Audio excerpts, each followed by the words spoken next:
Ever wondered what goes into building the perfect home for salamander? Well, today we're starting with a 20-gallon long aquarium, with the goal being that the setup is as low of maintenance as possible, which of course means that it's going to be bioactive, and since we're going to be working with a amphibian, we also need to make sure that we have plenty of access to water. First step for that is, of course, making the pump vault.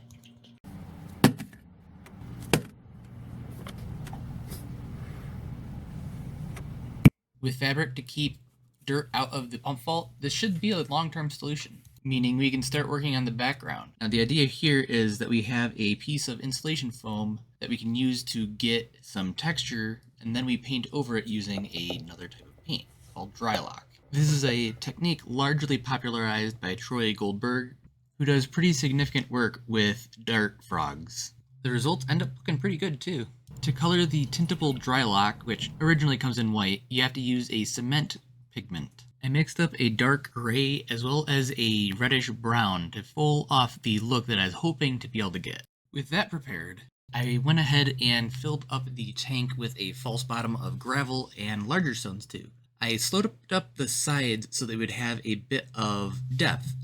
I also put in some landscaping fabric to give a barrier between substrate and false bottom.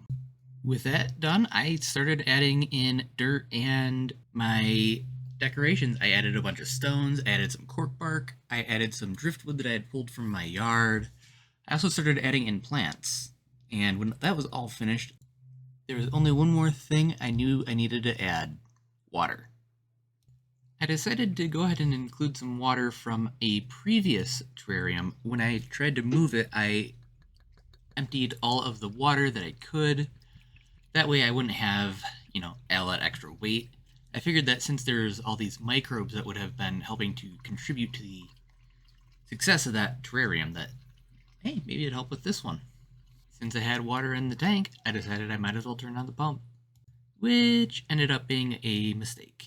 The substrate barrier ended up not draining well, so we ended up basically just making a puddle. Puddles don't make that great of terrariums.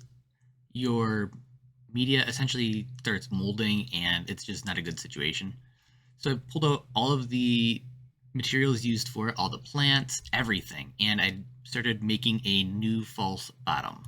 I used egg crate light diffuser as well as window screen mesh and landscape fabric to make a sort of a platform so that there was no restriction with water flow underneath. I also still needed somewhere for our water to move from the spout to where we needed it to drain into. So I made a little bit of a waterfall using some expanding foam and some stones. With all these details taken care of, let's take a look at that finished product.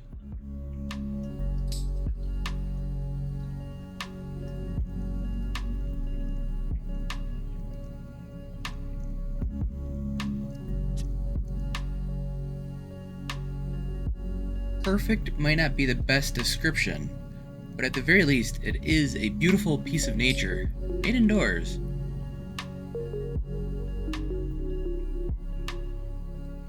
I'm gonna let everything grow in for a while, so like the video and subscribe to the channel if you want to see future updates.